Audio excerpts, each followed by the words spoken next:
Desert Island Discs on 91.3 Capital FM. It's Desert Island Discs. Welcome to yet another edition of this incredible personality profiling program that comes to you every single Sunday in the evening at the right time to have a conversation and listen to an incredible life story from a distinguished personality that does an incredible job. Tonight on the program, I have the honor to host a lady who has not only distinguished herself in the education sector, but has for the last over 21 years been steadfast in her enterprise.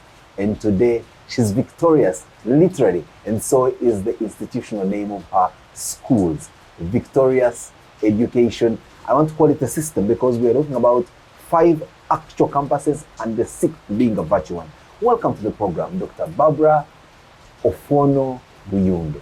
Thank you so much. I'm really honored to take part in this show because one thing that I've seen and discovered is when you hear a story, it does not leave you the same. So I hope at least one person will be impacted with this show. Like you told me earlier on as we prepared for the program, you can take a child out of Victorious, but you can't take the victorious nature out of them. That is true. Perfect. So Barbara here is the proprietor and CEO of the Victorious Schools. I'm sure if you've had a keen interest in the education sector in Uganda, Victorious is not a new name to you. So tonight we find out from her who she is, where she was born, when she was born. So let's start from the beginnings, Barbara. Who are you? I am Dr. Barbara Ofwono Buyondo, born in the family of the Ofwonos. I was the last born. I am the last born in our family. So I grew up in a very loving environment. My dad, my siblings, my mom, everyone was pampering me. Wow. I would have become a spoiled child, but I thank God that the love made me a better person. They nurtured love in me. And do you know that mothering is my talent? Oh, really? I enjoy taking care of children. You got too much love growing up that now you feel like it's just evaporating from you. You want to give it to whoever comes your way. And that's why you have thousands of people under your care. But take us back to this Ofwono homestead that you're talking about. I mean, I keep joking that every 4 of 10 people you meet from Tororo are called Ofwono. So which Ofwono is this? This is my late father was called Samuel Livingstone Ofwono Magara. And my late mom was called Nora Kesirina Ofwono. That is the family. Those are the 2 people that gave birth to me. From Mulanda, from Sukuru, from Nagongera, from where? My father originally was from Mulanda. But when his purpose was, my children have to go to good schools. So my elder siblings, one was in Gayaza, Nabsunsa, my brother was in Kako. So coming back from school, they would find a problem in transportation. Especially after landing in Tororo town. Yes, moving from Tororo town to the village. So he decided to migrate from there so that when the children are coming back from school, they are not easily distracted with transport. And also, we live at Usukulu Hills. It's a very beautiful place. Has a good scenery.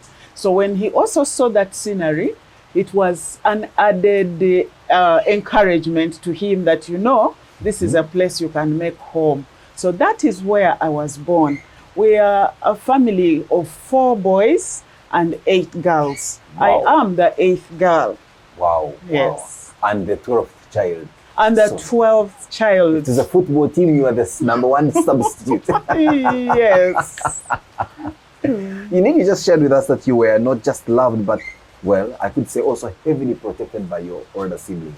Does that mean that possibly getting to learn house chores is something that came much later in your life as opposed to much earlier? That is very true. Because what happened, when I was born, some of my siblings had already started giving birth. Oh. So what happens? So you have nephews and nieces that are almost your age. Yes. So they would take me to be with them, would play, would stay around with them. Some of them would bring them to live with mommy. So we are like sisters and brothers as we were growing. So this love not only was from the siblings, but also from these other children that were growing together with. So I really had a family, or a large family. My father was a chief. Oh. In a chief's home, the people that come every morning, you wake up and the people The are compound already, is already yes, full. they cook food, and food is cooked like a restaurant every single day, because people have to come and they have to share. My father is someone who really wanted everyone to eat. My mom was a great giver. So each time the home was full, also food was in abundance. Every day you had to make. So we couldn't really still be spoiled, because there was a lot of work to do. And mommy was a great administrator. Wow. She never went to school. She just did adult literacy. But her organization skills and administrative skills were very perfect. Did that include She some would, chiboko? she would give chiboko. It's my father who just had spoiled me, but mommy didn't allow that. Interesting. Now we know where all this is coming from. Looking at the last 21 years of appropriating a school week by your own admission, and you'll be telling us how you started. But from my research I had, you started about 3 members of staff, the 3-bedroom house in 1999, and today it has grown to thousands of pupils, hundreds of staff, and scattered across 5 campuses, including one that's online now, Magnificent. That takes administrative skills to the highest. Did you ever imagine growing up that you end up a teacher or someone in the education sector? I really never thought I would become a teacher. One thing I can tell you, I didn't want to become a teacher because the teachers I had seen around me were struggling. So I never wanted to be a struggler. But something so profound in my life, my father saw a teacher in me. Really? Why? Because I used to have these children around me. I would always teach. And my dad kept saying, you know, when you're explaining things, you're the one who explains best. Better. I want you to always, to use you to share what I want to share with the family because you do it better. So when I reached senior 6, my dad told me when we were going to fill forms, he said, you know, you are a teacher. I broke down. I cried because he said, that is what you need to do. I said, Dad, did you want me to be poor? He told me, yes. He told me, you're not going to be a poor teacher. You're going to be a very successful teacher because that is who you are.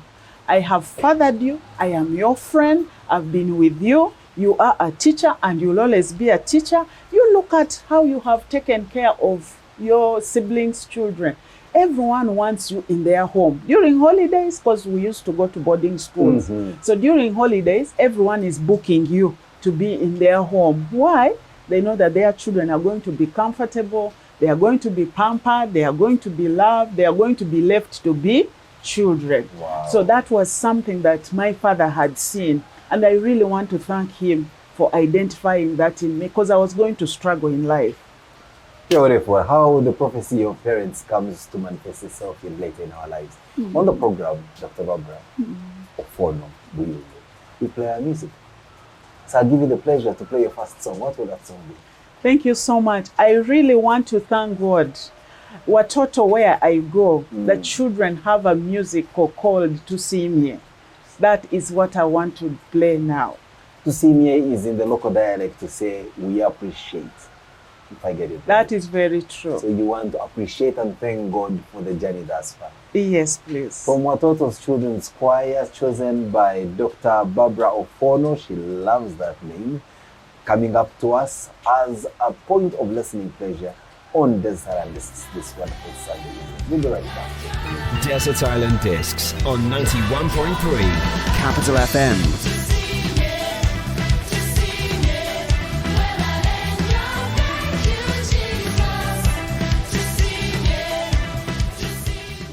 Welcome back to the program. On the program, I've got the CEO and proprietor of Victoria Schools, Dr. Barbara Ofwono Buyondo.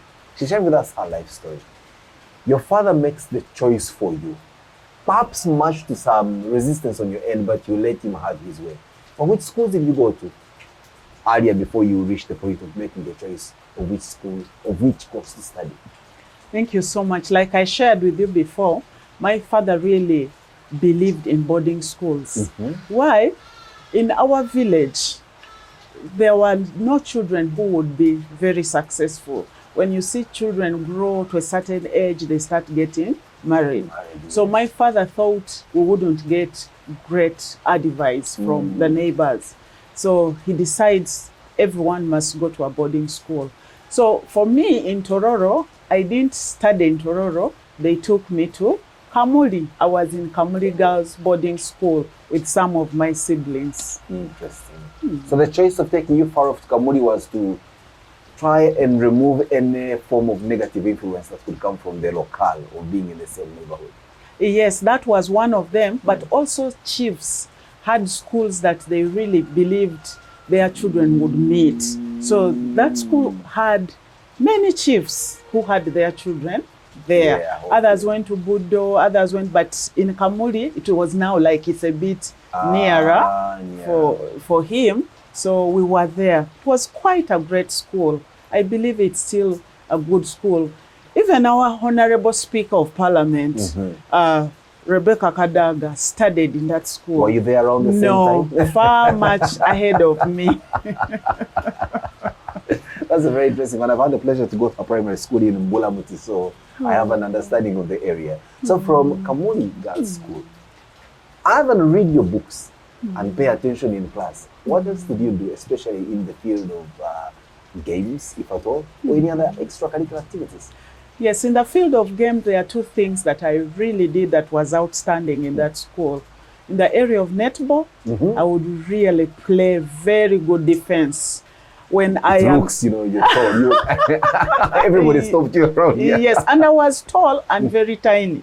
Oh. So I was so swift. You're agile. Yes. Then also in the area of sports, I would sprint. Running. So well. I would sprint. So whenever those activities would be ongoing, the term for sports, I would really show my talent in the courts. I want to see you on the sports day of Victorious, and if there is a run between the teachers, how you'd perform nowadays. But at the beginning, when Victorious was still young, I was still performing. I would still run. But weight has come and bogged me down. I can no longer sprint. I sprint in the spirit. In the spirit. Oh, that's a nice one. It's a nice place to be. So sports, you are excellent, especially when it came to netball and running. Yes. But in class, what were the subjects towards which you gravitated the most, and why? In class, I'm going to shock you. Many people, when you ask them how their performance was in class, you'll always hear people say, I was the best, I was there. Yes, but for me, the story, my children know this, and even the children in Victorious, I always tell them about this. I was an average learner. I would struggle. And my dad knew that for me, I'm struggling, but I put in a lot of effort.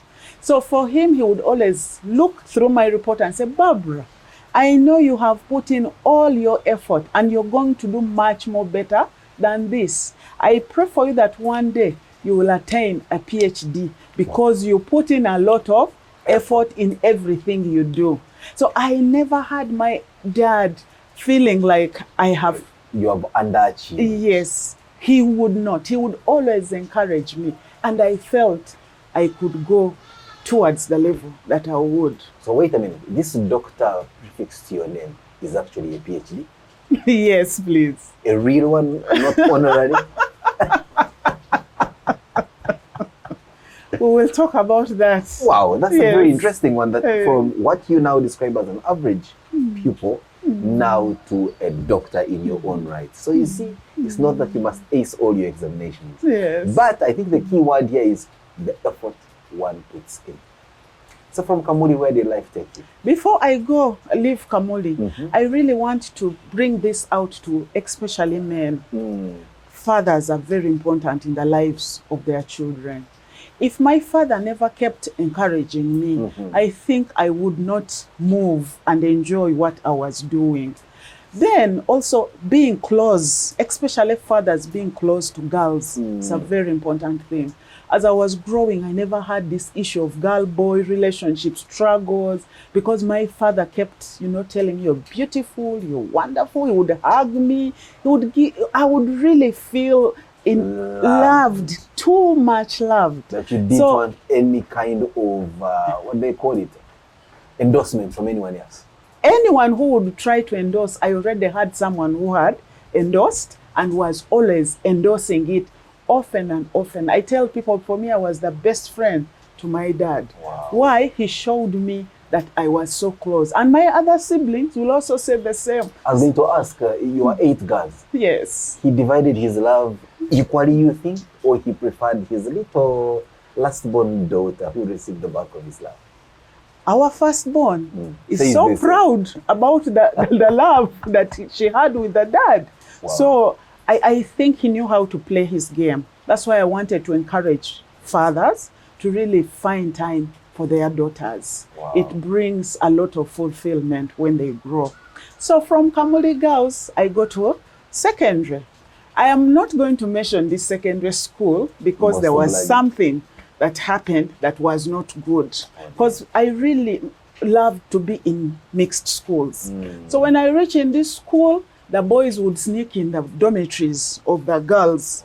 So they would come and really disturb. So immediately I go to this school, I see these things, I inform my dad.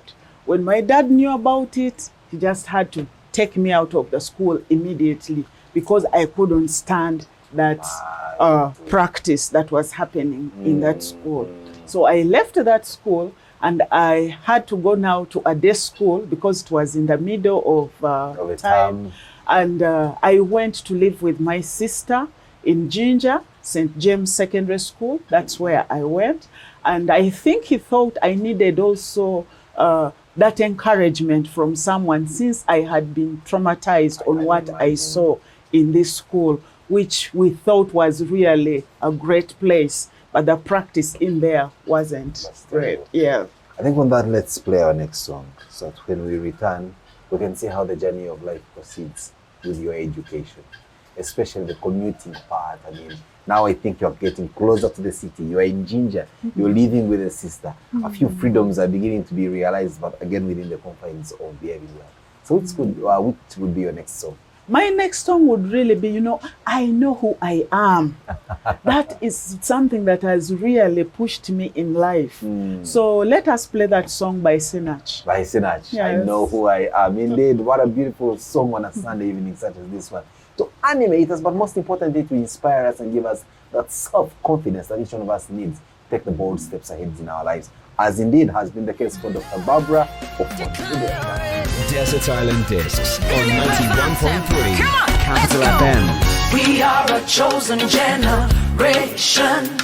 We've been called for to show His excellence. All I require for life. Welcome back. It's Desert Island Discs with myself, Simon Kasyate, and with the privilege of having Dr. Barbara Ofwono Buyondo, who is the proprietor of Victoria School, sharing with us her life story. Barbara, what an educational journey you have had. So here you are shipped away to school in Ginger, St. James Secondary School you called it, and you're staying with your sister. It's a day school. How was life? Life was totally different. But what helped me, I was a child who loved the Lord. I am from a Christian home, and I was someone who had grown up in the church. So coming back to a day school made me now have time to really serve in the church. So I was serving in the church. I was a Sunday school teacher in the church. Sunday school teacher? Yes. How did you qualify to be a Sunday school teacher? I loved children. So by S2, I saw people were not giving time to the children. They would leave children to run around. So for me, I wanted to gather them and I give them what I could offer. So that is how I also grew up in Sunday school, where I was being trained and being helped to have a relationship with God. So it was very easy for me to help out these children to also have a connection and a relationship with God. The church must have been extremely happy with you in that part of the country. Yes. So did you start getting a bit of promotions as you were teaching the children? I really didn't get promotions, but I got so many friends. People respected me. People trusted me. People looked at me like, you know, I used to grow very fast. So people would not even look at me like this young S2 girl, but they would look at me like an adult who is doing a great thing. So I gained a lot of respect and friendship, trust because of what I was doing. And you know, people to trust you with their children, you really need to be a role model. I was a role model in the way I behaved, in the way I did my things. I didn't have these other funny stories around my life. People would look and admire. I'm one of the children in our family that never had any one single day parents going to school to solve issues. I don't remember that in all my years of school. My goodness. Yeah. Yes. Blueprint of a perfect child growing up. Not a perfect child. Yeah, but I was just living my life. But what helped me was to have a relationship with the Lord as I was growing. I came to know the Lord when I was 6 years of yes. So from then, it really captured my life and put me in a better way, that I enjoyed living my life, but also my parents believed in me and they knew nothing would really come out of me that would disappoint them. College life. Again, let's not forget, you have Christian values, yes, but you're also growing up. People are beginning to pick interest in you, and I'm sure college now was also a mixed school.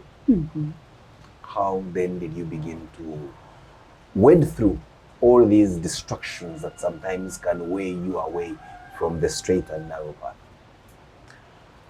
I really was still a focused girl.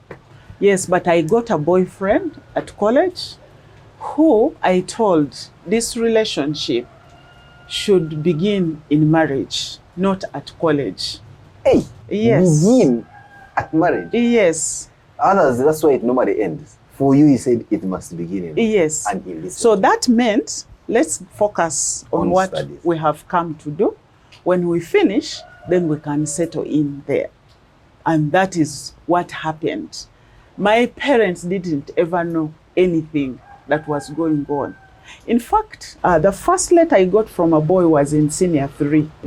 When I got this letter, I took it to my father and I gave it to him. Before reading it or after reading it? After reading it. And I took it to him and said, Daddy, this is what I have received. And that time, that boy was in the university, a villagement, but he was at the university, his first year medical school. So when I got, and was a friend to one of my brothers. So when I gave it to my father told me, do not be derailed. You will get the right people at the right time. Don't be, this person is just a distractor. So we left it at that. You folded the letter, never replied. No, my father had it and teared it and said, I am tearing this thing. Know that it's a derailer, it's a useless thing. Do not think about it. He teared it before me and threw it in the toilet. Wow, your dad was no joke. Yes. Hey, so at what point did he get to meet your boyfriend? I would want to imagine the shock on his face. Yes, this relationship went on. After some time, the friend to this boyfriend also wanted to become my boyfriend, wanted me to drop the other one. And for him, he was now going to India to do BBA. So he was telling me, you know, let's go to India. My father can sponsor you so that we go and start life there and we quit this person. Because for him, he was a sportsman. He was a great footballer. I was a netballer. So whenever we would go into sports, he knew he would do what? He knew. You were a natural partner. Yes. So I refused. I totally, because for me, I'm strong-willed. I really, really refused. Did you tell your boyfriend, meanwhile, your friend? I did. I told him that your colleague seems to be interested. But now the colleague went and told him, you know, this person already has someone. It's just lying so that the relationship can end. And he didn't know. He took the word of his friend and the relationship ended. And this one said, now it has ended. Can we? I told him I can't. I have never thought about you. I've always thought the other person would be my husband. But since it has ended, let's end. It is fine. It was so hurting for me because that was my first boyfriend. I had never said yes to any other person. People had told me, and I had always not accepted. Because I remember when I was in HSC, I went to Namasagali.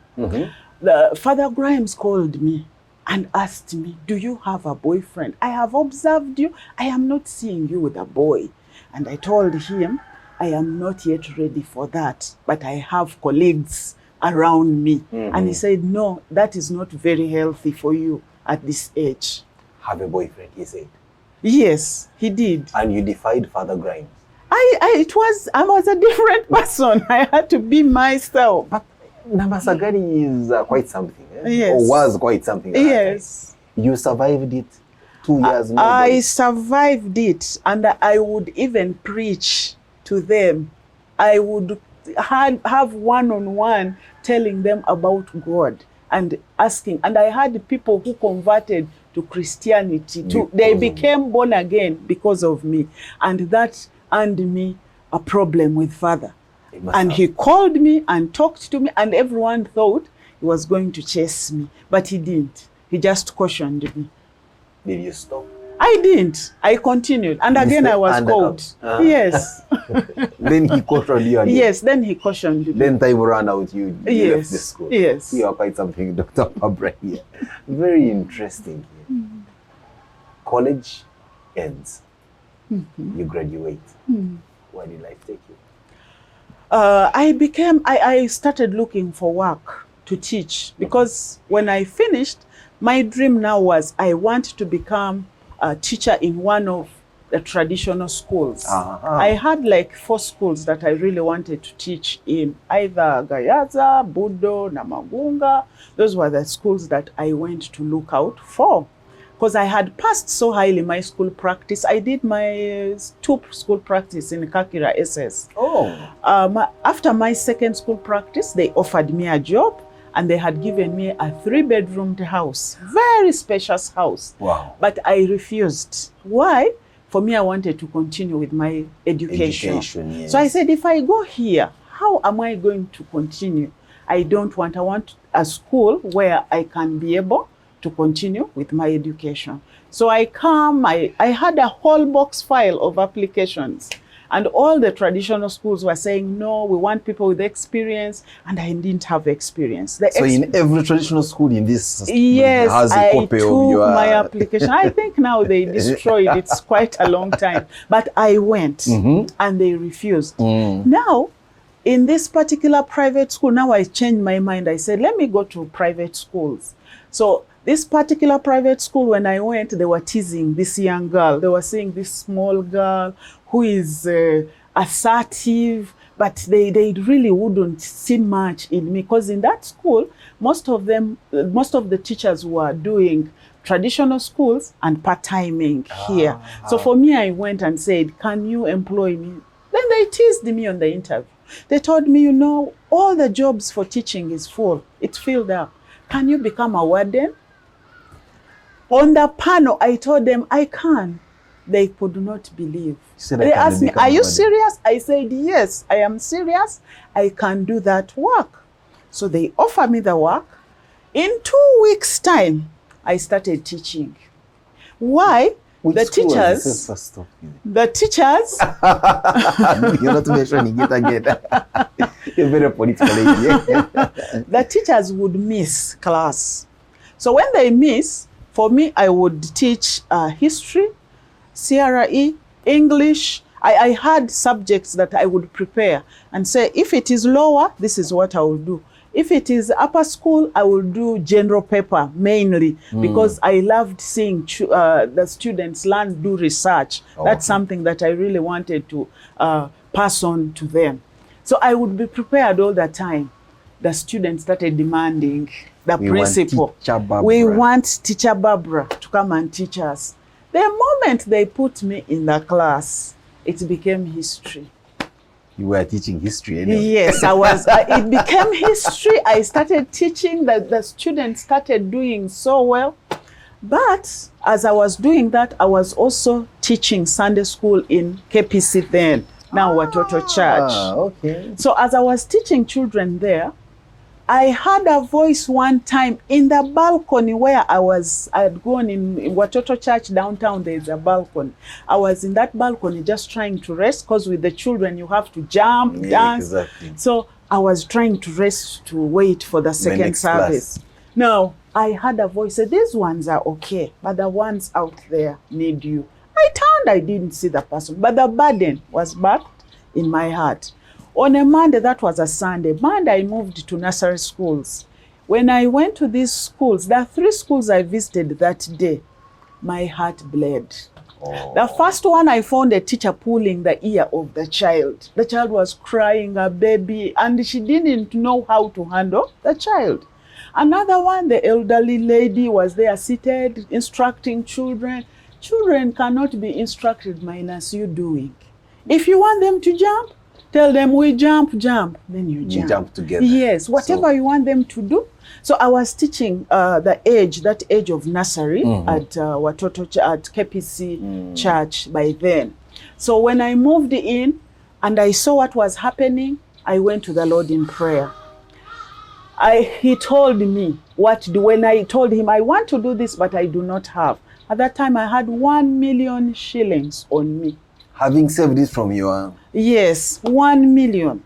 So I started with 1 million shillings in a very miserable way. I had people coming, traffic driving people to where we were in this ramshackle building. You couldn't believe it's a place that someone would bring in a child. But for me, I looked at 1 million, asked myself, what can I do with this 1 million? How do I start attending to the children? I want a place where children will be loved, where children will be taken care of, where children will be left to be children. Because there was another one where they were beating a child to write. A 3-year-old child. They are hitting the hands, right. But the muscles are not yet prepared. So you find that you're telling the child to do something that they can't, and you're destroying the brain. So I said, no, I'm going to have a place where children will be handled well. And that is how I established Victorious in 1999 with 30 children. Traffic really came, people came. But here we just have to play your next song. Yes. So when we come back from, let it sink in. Then we return and you tell us exactly what was it about you that drove 30, well, I would say maybe 30 parents to trust you with their most treasured possession, which is their children. What kind of person were you? How did you, just answering the Lord's voice? It's quite interesting. So let's play next song. My next song is really, I want to give praise to the Lord. And Hezekiah Walker is ably defining this praise to the Lord. Wow. Thank you. Hezekiah Walker. And what's the name of the song? The song is Every Praise. Every Praise. Yes. Wow, beautiful one. You have really punctuated our Sunday evenings in a way more than we ever imagined. And thank you. Let's play this song for our listening pleasure. When we return, it's more about Barbara's life story. Stay with us. Desert Island Discs on 91.3 Capital FM. It's true, I got every word of worship with one accord. Every praise. Welcome back to the program. My name is Simon Kasyate. On the program, we have the pleasure of having the proprietor and CEO of Victorious Schools. And if you just missed her life story in the previous episode, in the previous segments, or what a story you have missed. But never mind, if you're subscribed to our YouTube channel, you can always rewind and play it again. Barbara, you listen to a voice quite in Sunday school. You were a teacher in a secondary school somewhere, moonlighting as a nursery school teacher. And then you decided to break loose and establish your own school. At what level? Kindergarten level? Kindergarten level. I had not even trained in kindergarten. I was a secondary school teacher. The only experience I had had with the children was at home and also Sunday school. That was it. So what happened, I went in prayer, because for me, my belief in God is number one in my life. So I went in 3 days prayer. On the third day, I still had the confirmation. You will be victorious because I am able. So the name of the school comes out from there, victorious. You had the voice. Yes, I did. You will be victorious because I am able. And the name just came. Yes, and that is even the school motto. God is able. Wow. So I was, in my hands, it wasn't victory. But I had had a touch with children in Sunday school. They would, in their homes, Auntie Barbara, Teacher Barbara, whoever, Barbara. So when I was telling the parents, I have opened a school in Old Kampala, in this place, traffic, people came. But when they would see the place, others, most of them turned it down and say, when you work on this place and it's a better, you make it a better environment, we will be able to bring the children. But I didn't have money. What I had was that. The so idea. I boldly walked to a bank, because now I was getting people, they want to come. But the issue was, make the environment better. Is that where you were staying as well? No, I wasn't staying there. So when I walked to this bank, they asked me questions and everything was no. Who are the proprietors? Do you have a collateral? Do you, everything. You have deed. Are you registered? So they denied me the loan. So when they denied me the loan, I didn't push myself and say, this is the end of the world. I told myself, I've been denied a loan, but now what do I do with what is coming out of these comments? I have to work on them. So I started working on them, looking at how can I bring in other partners so that we are able to work together. And I saw that they needed male figures, because they were saying, is there any man on the board? Do you? I discovered that. And yet by then you are still a spinster. Or had you married? They wanted the people qualified on the school board. That was the man they wanted, the men they wanted. So I said, okay, I need to bring in some men. I need to do this. But thank God I was in a circle, young workers, multipurpose circle, started in the year 2000. And as a young worker in Watoto Church, then KPC, we had come up with the issue of how do we save together. So I was the first borrower. When the association began, immediately the circle began that year, I was the first to borrow, because for me I already had an enterprise. Yes. I was needed it the one even that to eventually became called YSM? Yes, it's the one. Really? So I went in, borrowed money. People just guaranteed me. Not that I had anything, but it was just relationship. They guaranteed me. I got the money, came and worked on the building. Immediately it failed. What? Yes. Immediately the building failed.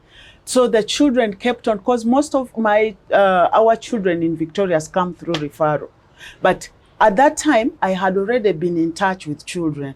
And what happened that I've not told you, immediately I finished, because when I came to Kampala, I started studying. I started doing my degree course.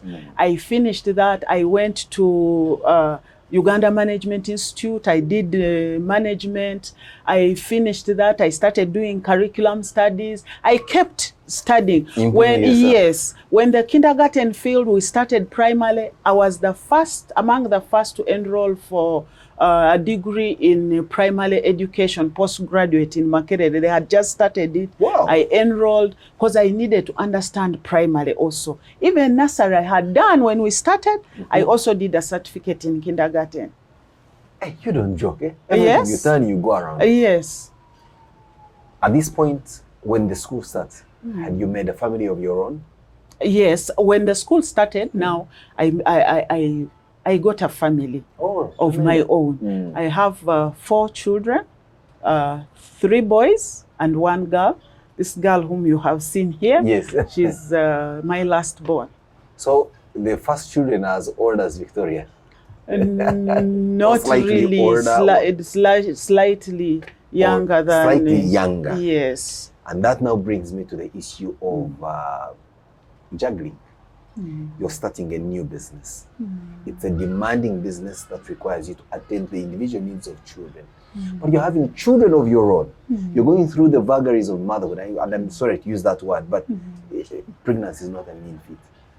How are you able to go through all this? In fact, for me, my firstborn, it was a nightmare.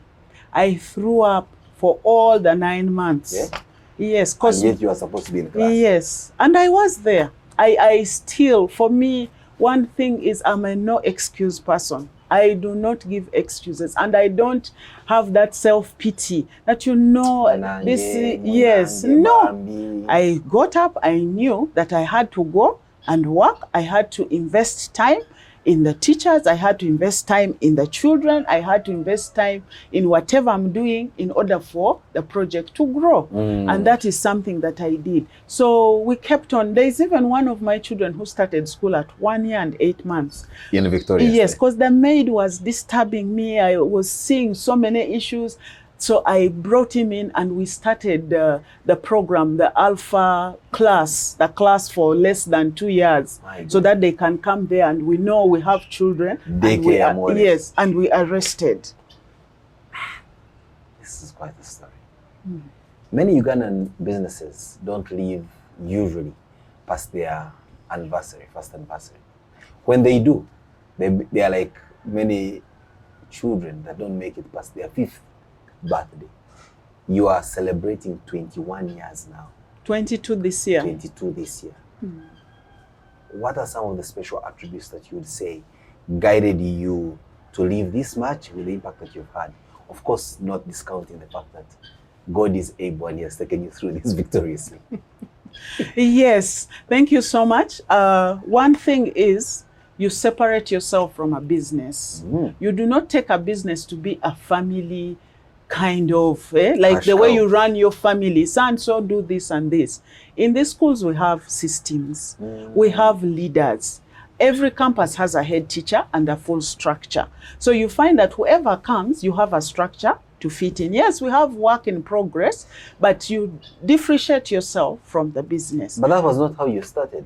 When you started, you were about when I started, it was me. Everything. I was the cleaner, I was the cook, I was the teacher, I was the administrator, you were the one who paid, you were the one who recruited. Yes, but as we kept growing, I started seeing these things come. Like I'm telling you that whenever I'm doing something at the level where I am, I always look out for what can enhance this level better. Like at this moment, we have 6 campuses now, but we are going to grow more. Now I'm doing a master's in organization leadership so that we can be able, now when we roll to more campuses, we already have systems that can do that. So it is very, very prudent. For me, one thing I really believe in is do the thing with the mastery. Whatever you're doing, master it, then you train other people to do that. In private schools, sometimes we have exodus of teachers. Even though they move, for you, you know exactly what you are supposed to do. You are like a trainer to them. But also, we have staff that have stayed with us. One of our head teachers in one of the campuses has been with us since the inception of the school. Hey, yes, that's longevity. So she also knows what is in. And also when we bring in the others, we mentor them, we do induction, and they know the system. We have values, we have a vision, we have a mission, we have systems and structures in place. Barbara, play your next song. When we return, now we'll be asking you just a little bit about that indelible contribution that you're making to the education of this country's children. We've had several people say, the Ugandan education system. There are also questions about our curriculum. Maybe they teach us to become job seekers as opposed to job creators. Maybe our curriculum teaches us to be subservient. Maybe it teaches us to be, to lack critical thinking. And I'm sure these are some of the things that you have encountered as a teacher, and I would love to put them to you to also help us understand you more as an individual, because today it's not an education program, it's knowing you a little deeper. That is true. At this time, why don't we really tell the world that it is God that has made us to be able to do? So we are going to play the song You Are Able. That is the song we are going to play by Ada. Incredible. Yes. You Are Able by Ada. Yes. See, many people ask them, what's your choice of music? But with Barbara here, I think it's very clear. From the word go, it is a praise to the Lord, and there is nothing in between. We'll be right back. Desert Island Discs on 91.3 Capital FM. What can't you do, Jesus?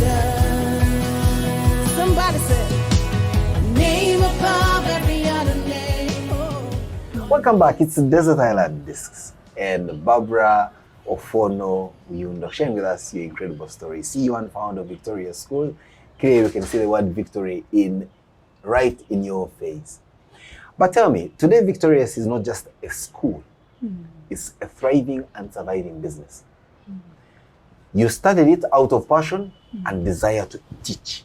That's true. But now you're staring business in its face because you have bills to pay, people's livelihoods to look up to, and generally to grow it. At what point did all these things come to be a reality in your life, and how did you face it? Because sometimes it can be very difficult merging a hobby with growing of a business. Thank you so much. By the way, I just kept enjoying to do what I was doing. Because like I told you, I never wanted to be a teacher. The first day I went for school practice in the class, You cried. I didn't want to stop teaching. Eh? I wanted to teach and teach and teach, so I would ask people to give me time to teach. So when the children came in, I started seeing these children, nurturing them. For me, I just continued enjoying. Little did I start looking at the numbers. I wasn't even sensitive that numbers they are coming in, and you need to do something. So for me, whenever a campus would fail, I would now, the parents are the ones even who would push me. Can you open another one? We want you here. We want you here. So I was just doing like a call for the parents, what they would wish for me to do.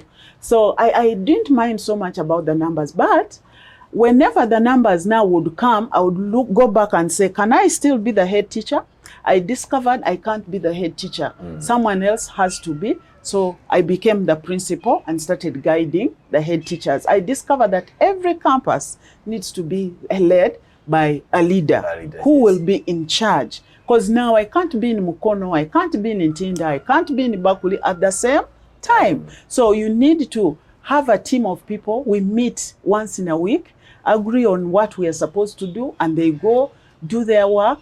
We plan the year. We know this is what we are going to do in the year. We agree, and that is how we are running the schools. And numbers are now nothing to me. Even though we started another, we will come together, say, where can we go now? What is happening? We will put systems in place using the example of, or the model we already have, because it's just replicating the model that we have. Though work is not easy. Handling people, we have over 500 people. Handling them is not something that is very, very easy there. But you have to keep engaging yourself. You have to keep reading, equipping yourself, equipping your leaders, so that they can be at that level of handling whatever is coming their way. Let's not forget that then COVID happened. And if there was any sector that was hit, the education sector was. Were badly hit. What used to be bustling activity in places we call schools, then they became ghost towns overnight. But they have to be maintained. Teachers are humans, so they need to keep surviving, even with the uncertainty of when to open. We parents were not paying school fees. Barbara, aren't we glad you are alive to tell this story, even though the pandemic is still... I really, really praise the Lord that we are surviving. That is what I can say. In fact, we are not surviving, we are thriving. Wow. Because we have had school proprietors who have died. True. They couldn't handle the situation. So for us, when this came along, we didn't know it was going to take this long. Now, when it kept taking this long, we decided as the heads of the institution to take it to the Lord. For us, every stage, every level we go to the Lord. Especially where there is an obstacle. Yes, so we took it to the Lord in prayer. And the answer we got, learning must continue. And look at these 4 areas. Learning must continue, people, enterprise, communication, where there was prayer there. So now we had to change our strategic plan to the 4 areas that we had received.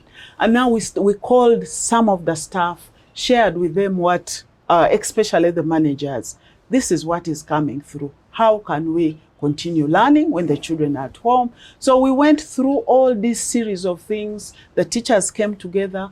We went to a place and we started putting the curriculum together so that the curriculum can now, we can be able to reach the children, because our work was in papers and books. Wow. But now we had to translate it online. Online. It's not just a matter of typing that you're putting it online. Copy and paste, Yes. or scanning and sending a PDF. But there was need to now have a consultant in curriculum, have a consultant in ICT. We had to put together consultants, work at this, train our teachers to be online, because the way you teach using chalk and talk is different from how you deliver in online. Zoom. Yes, so for us, we have been so busy with the online issues, trying to develop and coming up to really fit in the environment of the new normal, because this is now the way to go. That is why how we managed to have the 6th campus, the online campus that we have been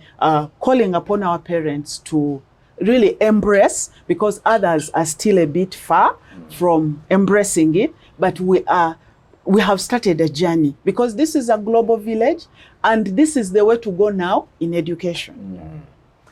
Barbara, do you ever get time to rest the last 22 years? Except during school holidays. But even then you are backing, you are assessing, you are... Rest. I really, rarely get that time deliberately. I rest when I have traveled. That is when I have rested. But when I am around, I believe establishing this huge work that we have couldn't give me that. But now, in my later times now, I'm beginning to slow down so that I can, because there is succession.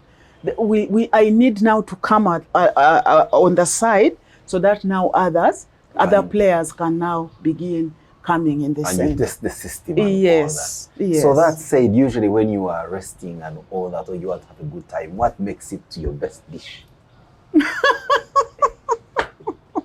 For me, I'm someone who eats anything. Really? I don't have best dish. Everything goes. You go to China, whatever they put on the plate, you eat. I taste whatever each country I go to. Hey. When they tell me what is the delicacy here, You say bring. yes, I want to try and see what is there. Wow. I am so adventurous. I love that. Are you that adventurous with the drinks as well? I am not adventurous with the drinks because of my faith. Oh yes. Yes, I drink what is acceptable in my faith. You've never drunk anything else unacceptable in your life? I've never drunk anything acceptable in my life. I don't say you don't know what you're missing, but I think you're on the right, very good path of incredible health. But that said also, a few things get you angry. What are some of those? Things that get me angry, one of the things that had really failed in my life is to deal with people who do not keep their promises. When you don't keep your promise, I just feel I can't contain it. It just pisses me totally off. Dear. Then also people who do not do as expected. You know, you sit, you delegate, you know that now you explain and the person doesn't totally do that. But as I kept growing, I discovered that for me, I'm fast. I think very fast. Not everyone is going to do like I am. Now, these days, what I do is, what do we want? What is the result that we want to get? This is the result. Can you do it in your way? Because for me, I will run. You're running with it. Yes. So now you are. They say that teachers don't grow old. I am sure your pioneer class 22 years ago continue to look at you the same way as you appeared when they first saw you in class. What do you think is the secret to that? Or is it actually wrong? You teachers grow old and wither away. Maybe why teachers don't grow old, children are very, very, very special group of people. They will tell you stories. They will share with you their pain. They will share with you their achievements. And when you see these achievements, you know, when you keep registering achievements, it's a fulfilling thing. So you remain really Yes, fulfilled. I really think that is the thing that makes you not grow old. Then the other is continuous learning. Because you have to keep finding out. You have to keep reading. So as you're reading, the brain is also Getting refreshed. Yes, and as it's getting refreshed, you're able to still stay in that line. But I'm struggling with weight. Anything in particular you're doing about it? Yes, I do. I fast do. a little? Not fasting really to lose weight. When I fast for prayer. Not for losing weight. But I have friends. Every Tuesday, Thursday, we have time to do exercises. Oh, that's so good. that we can really keep fit. I have a team of ladies. Nowadays, we do it here. We come and we are together exercising. Oh, that's a very interesting one. Wow, Barbara, I don't even know now what to put to you, because clearly you have punctuated your life very well and you're on a clear projection to victory, if at all what you have so far cannot be regarded as victory, but which it is. Started as a kindergarten, now a primary with 5 and now a 6th campus. Yes. Any chance we're going beyond primary to secondary? We are. In Mukono, we have land that can accommodate the primary that is there, that can accommodate a secondary, and we are also going to do a vocational institute in that same place. How soon do we see all this putting up together? Because we have started a 7-year strategic plan now. Oh, okay. Within the 7 years, some of these things are going to come. Vocational and not university. Why the choice of vocational, and what actual vocational skills are you going to be teaching in that? I am a product of passion. In the vocational, we want to help the people, the students, to discover what is their passion. Because many times people are just pushing, get a degree. They are pumping you to pass and just get but grades. what is this person's passion? Now, when we professionalize your passion, you're able to work better. Towards it, yes. And when you're working better, you're enjoying the work you're doing, you're serving people with excellency, and even the whole world benefits, because your revenues go up, your productivity is really registered, and even you yourself, you live a fulfilled life. It's a beautiful Sunday evening, and when we're here to listen to a life story such as yours, that is evolving, that is thinking, that is going places, that is breaking barriers, and coming from a political season, I get the temptation to ask, so any political ambitions you may have at the moment? Because we've seen people like you, Muyingo, Seninde, and like, school owners, and then eventually getting into politics. Because remember, you are nurturing and growing young people who eventually turn to voters, and they will come to you and ask you, Teacher Barbara, I think you can make a good member of parliament, maybe you can make a very good councillor, maybe you can make even a good minister of education. Have you considered politics? Thank you so much. I have not considered politics a lot Yet. because I have been called to mother leaders of this generation. I don't think politics will help me to mother these leaders. I think having education institutions, serving on boards is something that will help me to enhance this goal that I have. Because at the moment, like, I have just been appointed the board chair of UWIL.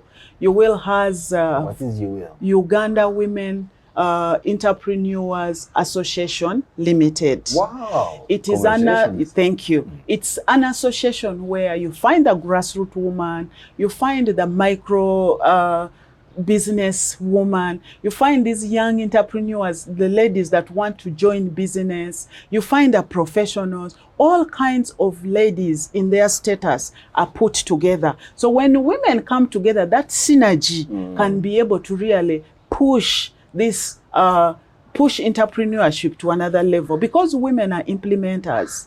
When you give a woman that, when a woman commits to something, they do it very well. Wow. So when we help them to understand how to do business and they do it well, we are even going to start seeing exports. We are going to start seeing quality products happen in this nation.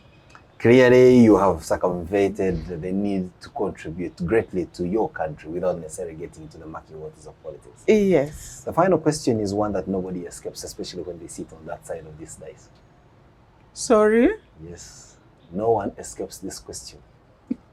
Brace yourself for it. Barbara, this is a very beautiful country. I mean, look at us. We can have 3 climates in an hour. When we started this conversation, it was raining. Now it is shining, and it's going to get to, wonderful sunset and the like. Where in this country would you love to, for a moment, take a rest and enjoy some quality time of yourself? And why did you choose that place? The place that I would choose is called Sukulu Hills. If you came to our home and saw the scenery, when I'm there, I am really at rest. You are. It is a wonderful place. The soils are fertile.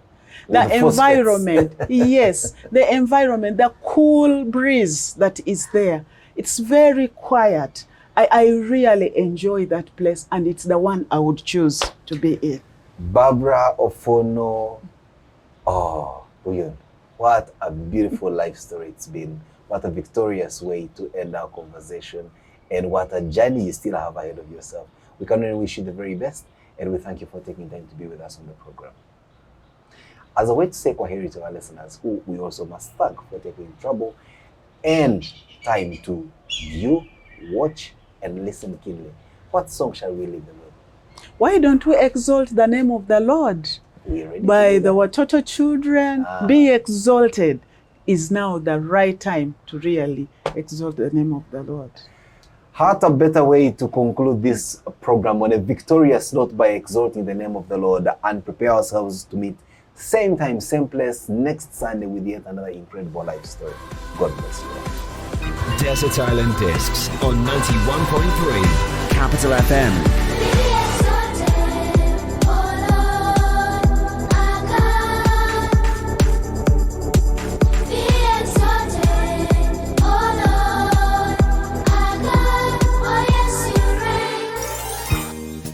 Desert Island Discs on 91.3 Capital FM.